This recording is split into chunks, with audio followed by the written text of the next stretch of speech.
jahil ini adalah merupakan orang yang mudah ditipu. Nah, orang jahil ini maknanya orang yang mudah ditipu sebab dia tidak tahu. Serupa dengan orang yang kena tipu, beli ubat kuat dan juga sebagainya. Sebab dia tak tahu.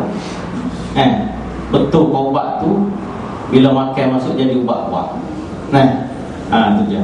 Jadi bila dah beli kerana tidak tahu, maka akibatnya bukan jadi kau kuat, jadi kau mati.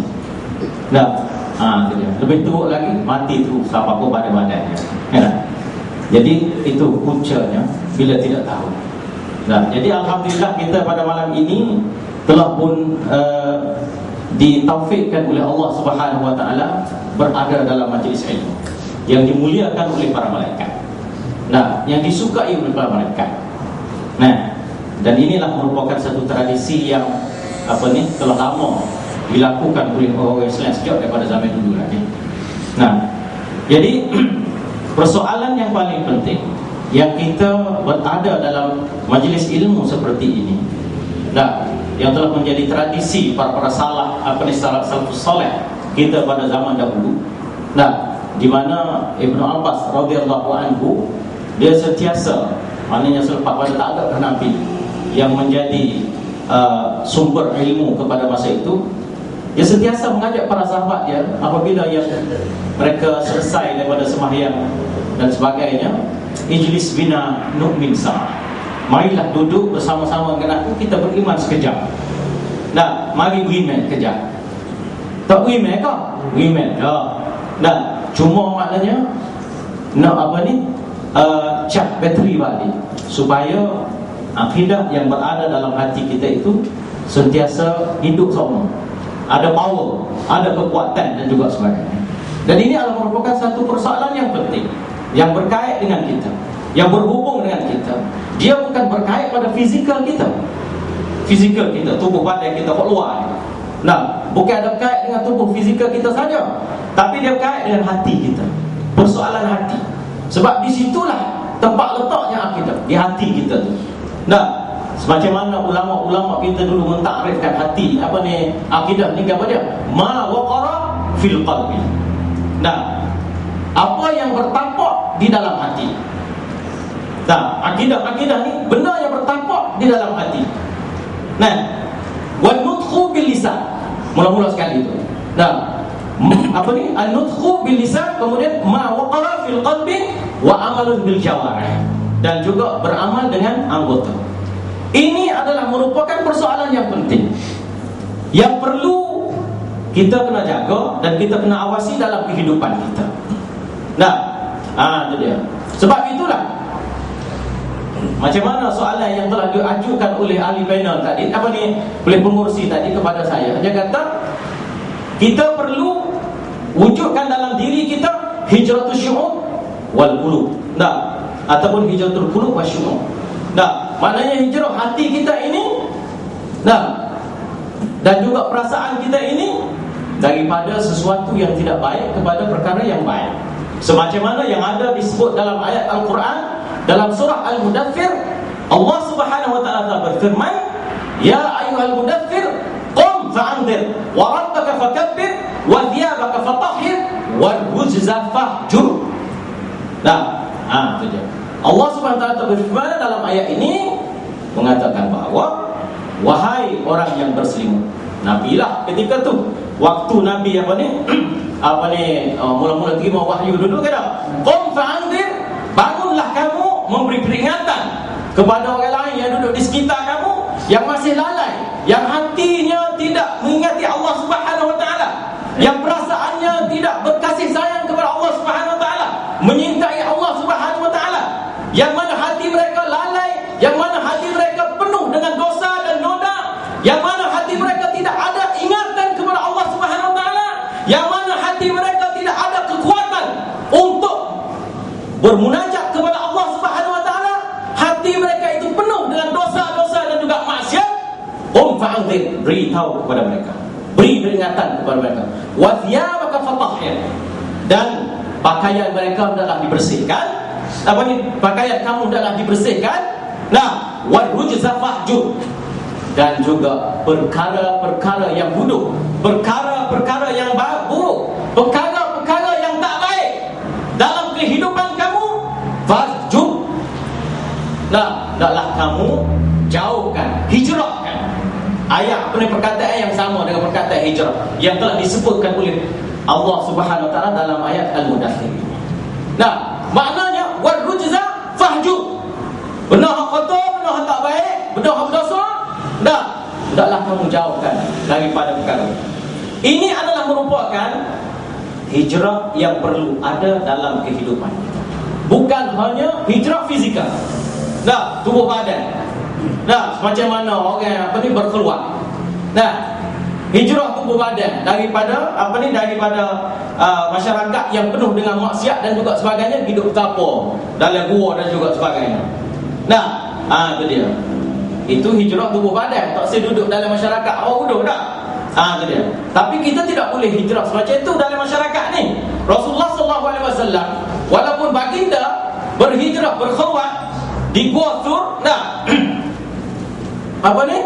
di gua sana, bukan maknanya Rasulullah tak balik masuk dalam masyarakat dia untuk berdakwah, melakukan dakwah demi mengajak masyarakat ini supaya kembali kepada ajaran Allah SWT. Tidak, Rasulullah balik semula. Dalam masyarakat yang penuh dengan gelombang dan juga sebagainya, banyak balik mengingati Allah Subhanahu wa taala. Tapi dalam arti kata perkara bodoh, perkara tak baik yang dilakukan dalam masyarakat itu, wal rujza fahjur. Itu dia. Benda yang tidak baik itu hendaklah kamu jauhkan. Elakkan diri kamu daripada terlibat dengan perkara-perkara yang semacam itu. Baik. Kita perlu suci hati kita. Dalam kehidupan masyarakat yang ada pada hari ini, kita terlalu banyak di depan kita, di keliling kita, perkara-perkara yang tidak baik. Dalam rumah banyak perkara yang tidak baik. Dalam masyarakat kita pun banyak perkara yang tidak baik. Tubik saja daripada masjid ni kita nampak selalu dah bertunggih-tunggih benda yang tidak baik. Terlalu banyak dalam masyarakat kita. Itu dia. Yang menyusahkan kita untuk nak menjauhkan diri daripada perkara-perkara yang tidak baik itu. Sedangkan dalam diri kita, dalam hati kita perlu melakukan penyucian ini. Qad aflaha man zakkaha wa qad khaba man dassaha. Allah SWT telah berfirman dalam ayat itu, yang bermaksud berjayalah mereka menyucikan hati dia, menyucikan jiwa dia. Berjaya ke hal lagu ni. Wa qad khaba man dassaha. Dan sia-sialah mereka yang tidak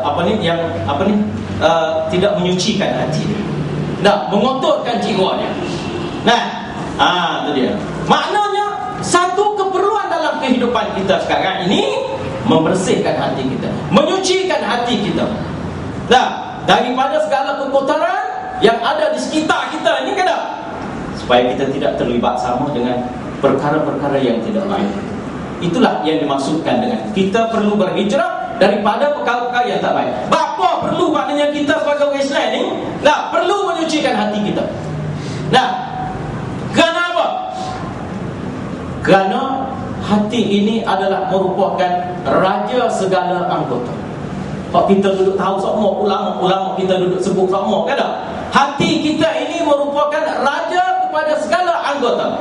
Semacam mana yang ada dalam hadis Rasulullah SAW, Nabi telah menyebut bahawa inna fil jasadi mudghah, idza saluhat saluhal jasadu, wa idza fasadat fasadal jasadu kullu.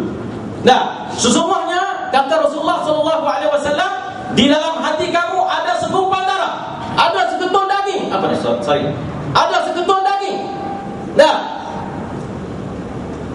Lagu mana seketul daging tu? Idza fasadat fasadal idza saluhat saluhal jasad. Idza saluhat saluhal jasad.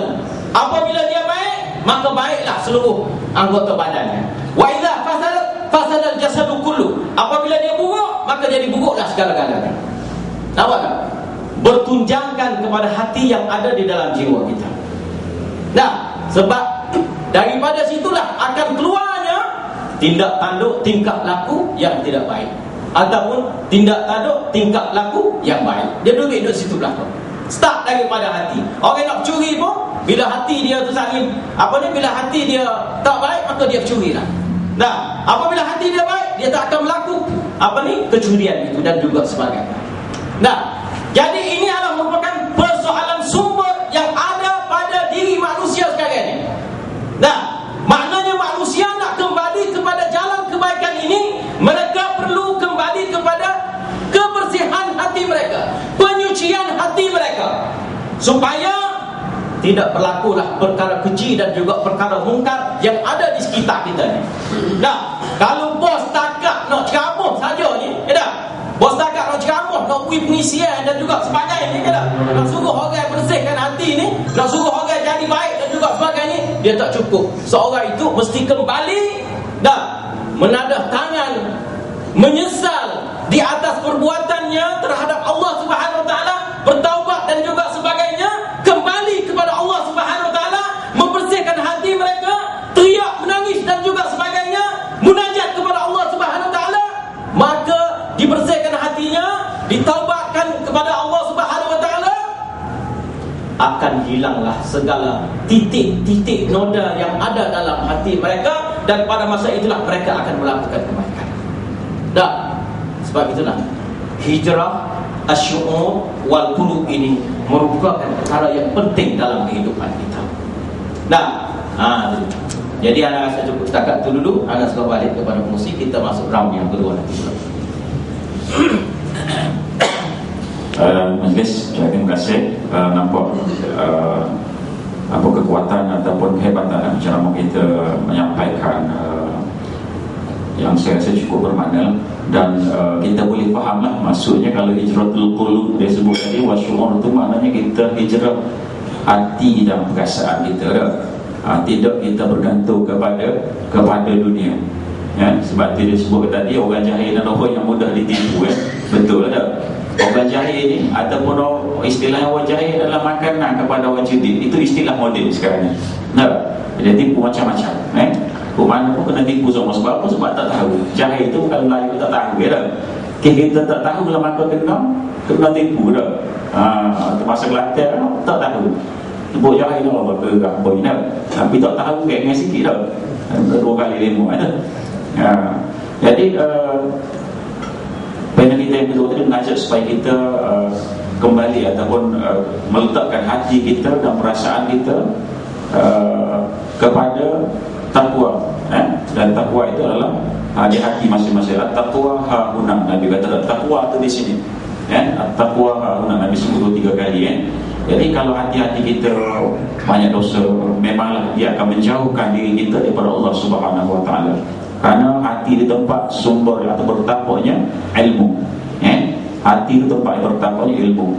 Dan disebut juga tadi bahawa Nabi SAW di zaman Nabi dia berkhalwat. Kalau kita ikut Nabi zaman khalwat sekarang ada. Jadi kita dapat bezakan, khalwat itu maknanya bersendirian zaman Nabi dah. Tapi khalwat zaman sekarang berdua-duaan tangkap khalwat. Jadi orang lain telah salah gunakan perkataan tu. Jadi sekarang ni insya-Allah kita boleh memahami bahawasanya kita bukan mengasingkan diri kita daripada masyarakat, tetapi maksudnya kita mengasingkan mungkin jiwa dan perasaan kita supaya kita tidak terlibat dengan perkara-perkara yang boleh mendatangkan dosa dan maksiat kepada Allah Subhanahu Wa Taala. Dan apa yang kita sebut tadi tentang tazkiyatun nafs, penyucian jiwa, kan? Itu pentinglah, mencuci jiwa. Dan kerana hati juga perlu disucikan, kerana hati yang dikatakan raja kepada sekalian anggota kita. Baik hati kita, maka seluruh anggota kita insya-Allah baik. Kalau jahat hati kita, maka seluruh anggota akan jadi jahat. Sebab apa? Setiap tindakan kita sebenarnya bermula daripada rasa hati kita nak buat betul hati, nak goni hatinya, cuma dipandu oleh iman dan takwa. Baik, kita masuk kepada pusingan kedua lah. Sementara tu mungkin tuan-tuan dan puan ada soalan-soalan tu boleh standby lah lepas ni lah. Bila masuk pusingan ini kita bukakan untuk soal jawab, boleh tanya terus lah insyaAllah. Okey, kembali kepada ahli panel kita yang pertama. Dan kita dapati maknanya selepas 13 tahun Nabi sallallahu alaihi wasallam berdakwah di Makkahul Mukarramah, mendapat tentangan-tentangan dan cacian, celaan, makian, pemulawan daripada masyarakat kafir Quraisy pada masa itu. Dan selepas 13 tahun Nabi sallallahu alaihi wasallam mendapat perintah daripada Allah Subhanahu wa taala supaya berhijrah ke Madinatul Munawwarah. Jadi persoalan sini, apakah faktor-faktor kejayaan pengejaran Nabi sallallahu alaihi wasallam? Mungkin Ustaz boleh saya jawab. Ya, bismillahirrahmanirrahim. Tuan-tuan dan puan muslimin dan muslimat dan rahmat Allah Subhanahu wa taala sekalian, kita kembali kepada apa yang diajuk pada saya ialah apakah faktor kejayaan hijrah Rasul sallallahu alaihi wasallam daripada kota Makkah al-Mukarramah ke Madinatul Munawwarah. Hijrah yang berlaku di kalangan sahabat Nabi dan Nabi sendiri sebenarnya satu benda yang besar dan satu hijrah yang paling melibatkan semua lapisan masyarakat. Di mana benar-benar Nabi tuan-tuan dan puan-puan sekalian, dia takkan berlaku sanggup tinggal segala-galanya kecuali bermula daripada hati, mana yang disebut oleh Al-Bain yang kedua tadi. Kalau hati tak betul, hati tidak ada tazkiyah, hati tidak bersih kepada Allah Subhanahu wa taala, siapa nak tinggal kata Makkah al-Mukarramah? Siapa nak tinggal tempat senang? Siapa nak tinggal segala kesenangan dan kemewahan? Kalau hati benar-benar tidak pula dia kepada Allah Subhanahu wa taala. Betul tuan-tuan dan puan sekalian, peristiwa hijrah dengan berbagai-bagai lapisan masyarakat menjayakan hijrah bersama-sama Nabi sallallahu alaihi wasallam, dia bermula daripada hati sebenarnya. Dia bermula daripada hati sebenarnya manusia. Kalau hati tak betul, maka tak betul. Kemana suruh oleh ahli kainah yang pertama tadi, inna fil jasadi mudghah, wa inna fil jasadi mudghah idza salahat salaha al-jasadu kulluh wa idza fasadat fasada al-jasadu kulluh. Mana bermula daripada hati lah tuan-tuan sekalian. Betul ulama dalam membicarakan isu apakah rahsia ataupun apakah faktor yang menyebabkan jayanya hijrah Nabi sallallahu alaihi wasallam di kota Madinah ke Madinatul Munawwarah. Dan faktor itu tuan-tuan sekalian, kita boleh tengok dalam kehidupan kita. Kita boleh cek maknanya benda ni adakah berlaku dalam kehidupan kita.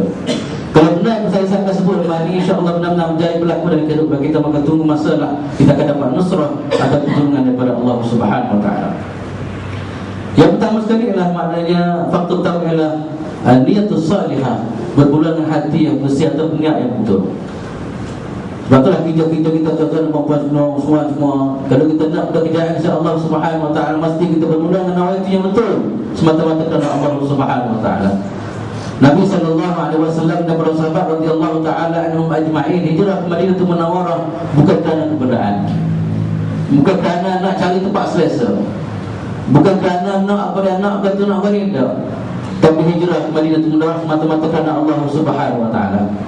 Betul tuan-tuan dan puan semua, kejayaan kehidupan muslim di sisi Allah Subhanahu wa taala ia bermula daripada hati ikhlas kepada Allah Subhanahu wa taala. Itu permulaan kepada kehidupan muslim. Sebab itulah kita nak berjaya, kita nak apa-apa kejayaan, kita nak kepada Allah Subhanahu wa taala, itu bermula dengan keikhlasan atau niat yang betul di sisi Allah Subhanahu wa taala. Sebab itu kalau tuan-tuan dan puan sekalian baca hadis-hadis Nabi atau buku-buku yang ditulis oleh ulama-ulama, biasa dimulai dengan innamal a'malu binniyat wa innamal likulli imri'in ma nawa. Dia bermula dengan hadis berkaitan dengan niat. Maknanya tuan-tuan dan puan semua, kita nak berjaya dalam ilmu, kita nak berjaya dalam kerja-kerja kita, mesti bermula dengan keikhlasan hati kepada Allah Subhanahu wa taala. Para sahabat radhiyallahu taala anhum dalam peristiwa hijrah, dia menawaitu kerana Allah Subhanahu wa taala, bukan kerana kebenaran. Kalau kerana kebenaran, berapa lama di kalangan sahabat sanggup tinggal pada kebenaran di kota Makkah al-Mukarramah.